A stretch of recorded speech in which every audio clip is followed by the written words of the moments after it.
According to a new report from the Tax Policy Center, the largest tax cuts from extending the Trump tax bill would go to those with the highest income, especially those in the top 1%, making more than $1 million per year.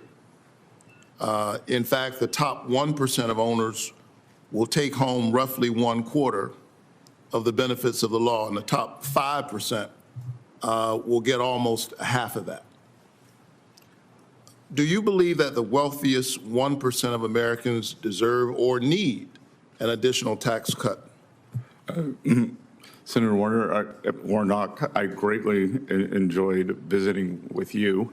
I think probably a better way to look at it is on a percentage basis.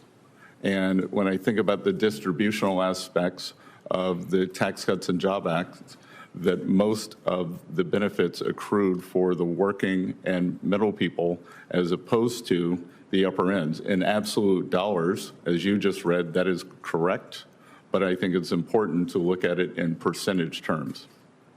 So you believe that the tax cut that provided 1/4 of the benefits of the law to the top 1% and top 5% getting almost 1/2 actually benefited those at the bottom more than it did those at the top.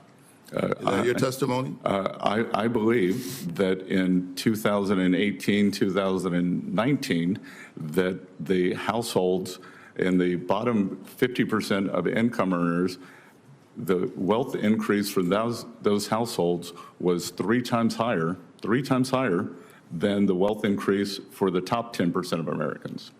So we should continue to move in that direction and give more tax cuts to those at the highest. You have talked about high deficits as a national defense problem, and I agree with that. I think we need to be fiscally responsible. We need to work to close the deficit and bring the national debt under control.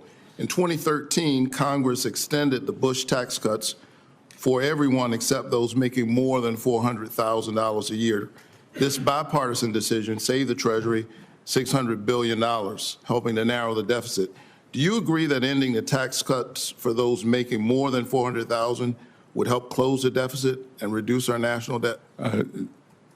Senator Warnock, I do not. I believe that you would capture an inordinate amount of small business people who largely are in that cohort of 400,000 to a million. So you wouldn't cut it off at 400,000. What about $1 million?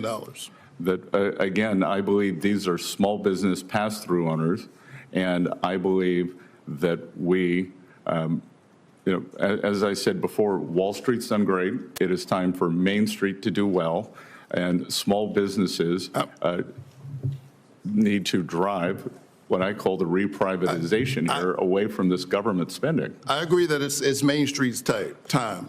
I'm from Atlanta, so I'll say Peachtree and some other locations in my state. What about those making more than 10 million?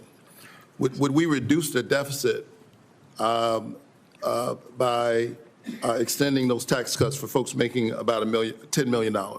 So again, I think it's important that we put in incentives for them to invest.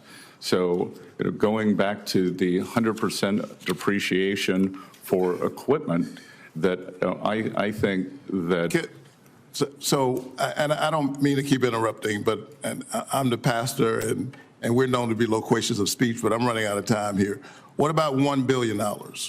So again, that I think that these are the job creators. So there's no income level for which you would support raising taxes. Is that fair?